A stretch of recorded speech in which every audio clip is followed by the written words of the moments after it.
नमस्कार, मैं अशोक कुमार पांडे और स्वागत है आपका द क्रेडिबल न्यूज पर। ईरान का जो स्ट्रेट ऑफ होर्मुज है उससे दुनिया भर की इंटरनेट केबल्स जाती हैं जो फाइबर ऑप्टिक की बनी हुई होती हैं। अब देखिए, हम बैठे यहाँ हैं और आप हो सकता है कतर में बैठ के हमें सुन रहे हो, आप हो सकता है दोहा में बैठ के हमें सुन रहे हो, आप हो सकता है यूएई में बैठ के हमें सुन रहे हो, या सऊदी में बैठ के हमें सुन रहे हो, या न्यूजीलैंड में सुन रहे हो, ऑस्ट्रेलिया में सुन रहे हो। इस तरह से मैसेजेस आते रहते हैं कि हम यहाँ से सुन रहे हैं, हम वहां से सुन रहे हैं। बड़ा अच्छा लगता है सुनकर। ये बातें जो पहुंचती हैं वो इंटरनेट से पहुंचती हैं, लेकिन इंटरनेट के लिए चाहिए होता है तार। अब आसमान में तो इतना बड़ा तार बिछाया नहीं जा सकता, तो समंदर में, समंदर के नीचे ये तार बिछाया जाता है और ये तार स्ट्रेट ऑफ होर्मुज से भी गुजरते हैं। ईरान का यह कहना है कि अगर जंग हुई तो हम इन तारों को काट देंगे, इन तारों को तबाह कर देंगे, जिससे दुनिया भर में जो इंटरनेट की सर्विसेज हैं वो पूरी की पूरी डिस्टर्ब हो जाएंगी। अब अगर ये केबल्स कटती हैं तो ये समझिए बहुत सारे टीवी चैनल, बहुत सारी चीज़ें, अमेजन जैसे बाजार और भी बहुत कुछ चीज़ें हमेशा हमेशा के लिए डिस्टर्ब हो जाएंगी। उनको दोबारा बनाने में महीनों महीनों का वक्त लग सकता है।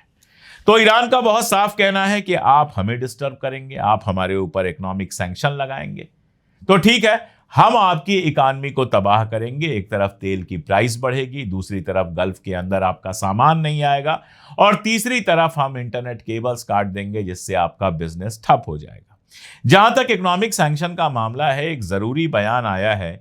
ईरान में जो एक एनवाय रहे हैं, अमेरिका के राजदूत रहे हैं रॉबर्ट मॉली, उन्होंने कहा कि ये जो इकोनॉमिक डूम डे ट्रंप घोषित कर रहा है कि और ज्यादा हम सैंक्शन लगा देंगे, इससे कुछ नहीं होने वाला है, बल्कि एक ईरान के ऊपर और सैंक्शन लगाना या इकोनॉमिक प्रेशर जो पैदा करना है वो एक नाकाम टैक्टिस हो सकती है, उससे और ज्यादा नुकसान हो सकता है।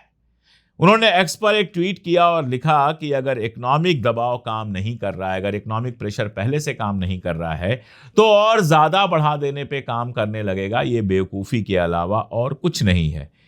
और उन्होंने दो चीजें और लिखी हैं। पहली ये कि ईरान की जो लीडरशिप है वो किसी भी हालत में हथियार नहीं डालेगी, और दूसरी बात कि इसका नुकसान, सबसे ज्यादा नुकसान जाहिर तौर पर ईरान की आम जनता को उठाना पड़ेगा। लेकिन वो ये लिखना भूल गए हैं कि ईरान की जनता को जो नुकसान होगा उसमें भागीदारी और साझेदारी अमेरिका की जनता को भी करनी पड़ेगी, और जो गल्फ नेशंस हैं उनकी आवाम को भी उसमें हिस्सेदारी करनी पड़ेगी। उनको भी दुनिया भर की मुश्किलात उठानी पड़ेंगी। जैसे जैसे तेल का प्राइस बढ़ेगा वैसे वैसे अमेरिका में प्रॉब्लम बढ़ेगी, ये तो हम जानते हैं। लेकिन स्ट्रेट ऑफ होर्मुज जितने दिनों तक बंद रहेगा, इकॉनमी डिस्टर्ब इसलिए होगी क्योंकि जहाज ना आ पाएंगे, ना जा पाएंगे, और गल्फ को जरूरी है कि वो अपना तेल दुनिया के मार्केट में बेचता रहे, जिससे पैसा आए, और साथ में दुनिया भर से पीने के पानी से लेकर और भी बहुत सारी खाने की चीजें, सब्जियां, मीट, ये सारा कुछ आता रहे ताकि उनकी दाल रोटी चलती रहे। उनके लिए भी ये दिक्कत है कि अपने खाने की चीजें खुद पैदा नहीं करते। इसलिए अगर ये जंग बढ़ती है और ईरान के ऊपर इकोनॉमिक प्रेशर बढ़ता है तो इससे ईरान के साथ साथ बाकियों के लिए भी और ज्यादा दिक्कत होगी। दरअसल ट्रंप को यह लगता है कि इकोनॉमिक प्रेशर बढ़ाकर ईरान को झुकाया जा सकता है। उसने एक और धमकी दी है और उसने कहा है कि जो भी मुल्क अपने बैंक, अपनी कंपनीज, अपने हवाई अड्डे या गवर्नमेंट इंस्टीट्यूशंस के जरिए ईरान को किसी भी तरह की मदद करेगा, उसको बहुत ज्यादा इकोनॉमिक प्रॉब्लम झेलना पड़ेगा, उसके ऊपर हम सैंक्शन लगाएंगे। अरागची ने इसका जवाब दिया और कहा कि दरअसल अमेरिका में जो प्रॉब्लम चल रही है उससे ध्यान हटाने के लिए दूसरे देशों पर जो इस तरह की बात ट्रंप कर रहा है वो एक तरह का आर्थिक आतंकवाद है।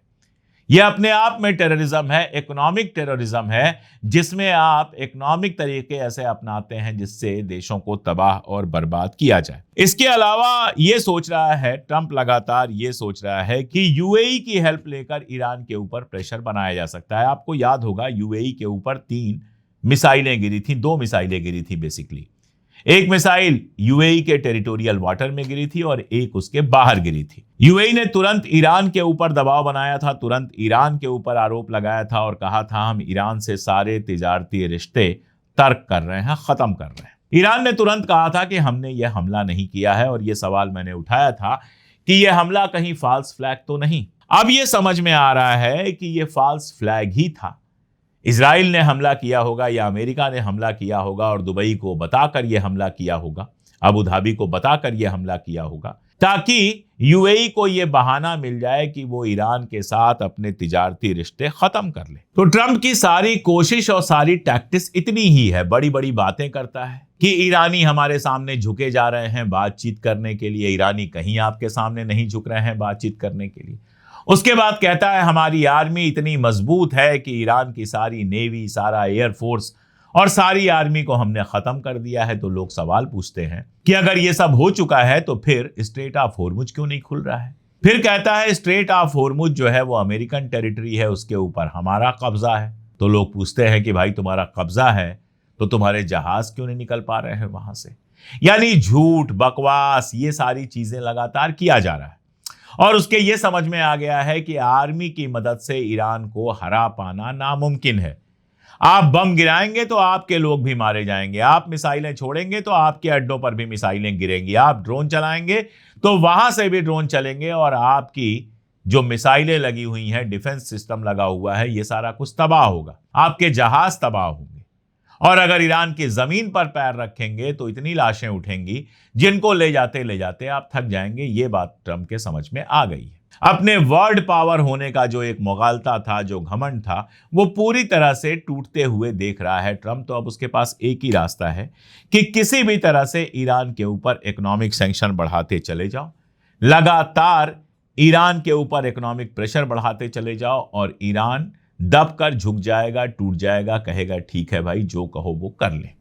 लेकिन 40 साल से लगातार इकोनॉमिक सैंक्शन जब काम नहीं कर पाए तो अब इकोनॉमिक सैंक्शन काम करेंगे, ये इम्पॉसिबल है। ईरान ने भी बहुत सारे रास्ते ढूंढ के रखे हैं, मैंने आपको बताया, इंटरनेट केबल काटने से लेकर गल्फ नेशंस में जो अमेरिकी प्रॉपर्टीज हैं उन पर हमला करने तक वो तैयार बैठा हुआ है टिट फॉर टैट के लिए। ये जितना प्रेशर बढ़ाएंगे ईरान उतने ज्यादा और नए नए तरीके अपनाता जाएगा। उसने खाड़ी मुल्कों को धमकी भी दी है। उसने बहुत साफ कहा है कि अमेरिका और इजराइल की अगर तुम मदद करोगे तो हम सीधे तुम्हारे ऊपर हमला करेंगे। दरअसल यूएई ने जब ईरान के साथ अपने इकोनॉमिक रिश्ते तर्क कर लिए, तिजारती रिश्ते तर्क कर लिए, उसके थोड़ी देर बाद ईरान आर्मी के जो चीफ ऑफ स्टाफ हैं अली अब्दुल्लाही, उनका एक बयान आया कि अगर अमेरिका की आर्मी की जो कार्रवाई है उसमें किसी भी तरह का साथ दिया जाता है, किसी भी तरह की मदद की जाती है, कोई भी कंट्री हो, हम उसे छोड़ेंगे नहीं, उसके ऊपर हमला करेंगे। ये यूएई के लिए सीधे है। दरअसल वो कह रहे हैं कि फॉल्स फ्लैग का फायदा उठाकर तुमने जो ये इकोनॉमिक ब्लॉकेट लगाया है, जो ये तिजारती रिश्ते तर्क किए हैं हमसे, हम अच्छी तरह से जानते हैं कि ये अमेरिका के कहने से किए गए हैं और तुमको इसके नतायज भुगतने पड़ेंगे। ये इस पूरे बयान का मानी है। उन्होंने कहा कि ये पॉसिबल नहीं लगता कि इतने सारे अमेरिकी जहाज और खास तौर पर ऐसे जहाज जिनमें फ्यूल की जरूरत होती है, वो ये जो गल्फ के नेशंस हैं इनको जानकारी दिए बिना मौजूद हैं। कहने का मतलब ये कि अगर उनको फ्यूल भरवाना है तो जाहिर है कि यूएई या सऊदी या इस तरह के जितने भी, कुवैत, बहरीन, इस तरह के जो गल्फ नेशंस हैं, इन्हीं के यहां से अमेरिका फ्यूल भरवा रहा है। तो जाहिर है कि आप इस तरह से अमेरिका की मदद कर रहे हो और हम आपके ऊपर हमला करेंगे अगर आप ईरान की मदद करते रहोगे। तो सारा मामला बेहद उलझा हुआ है। ईरान को झुकाने की हर तरह की कोशिशें नाकामयाब हो रही हैं और ट्रंप के समझ में ये नहीं आ रहा है कि आगे वो क्या करे। उधर तुर्की और इजराइल का जो मामला हुआ था, जिसमें सीरिया के एक एयरबेस पर हमला हुआ था और इजराइल ने कहा था कि यहां तुर्की अपनी आर्मी भेजने वाला है, उसको लेकर तुर्की का बयान आया है कि इजराइल को ऐसे तरीके अपनाना छोड़ना होगा वरना वो उसके लिए भारी पड़ेंगे और इंटरनेशनल कानून का सम्मान करना होगा, उसकी इज्जत करनी होगी। बहुत सीधा सा मामला है कि तुर्की ने इजराइल को यह समझाइश दी है कि अगर सीरिया पर आगे हमले होते हैं तो इसका नतीजा काफी बुरा हो सकता है। तो जाहिर है वहां भी टेंशन घटने की जगह बढ़ ही रही है। ईरान के साथ टेंशन लगातार बढ़ ही रही है। अब आगे क्या होगा ये जानता कोई नहीं है, लेकिन जहां तक मेरी समझ है मुझे लगता है कि अगले हफ्ते 10 दिन के अंदर कभी भी किसी भी तरह की लड़ाई शुरू हो सकती है और इस बार जो लड़ाई होगी जैसा कि ईरानी लगातार कह रहे हैं कि जंग हो जाए, लेकिन फैसला कुन जंग हो जाए ताकि उसके बाद किसी जंग के लिए कोई जगह ना बचे, तो वो लड़ाई बेहद खतरनाक होगी। जब जो जैसा होगा मैं लगातार अपडेट करता रहूंगा। जुड़े रहिए हमारे साथ, देखते रहिए हमारे वीडियो, और चैनल को सब्सक्राइब ना किया हो तो जरूर कर लीजिए। आज के लिए इतना ही, बहुत शुक्रिया।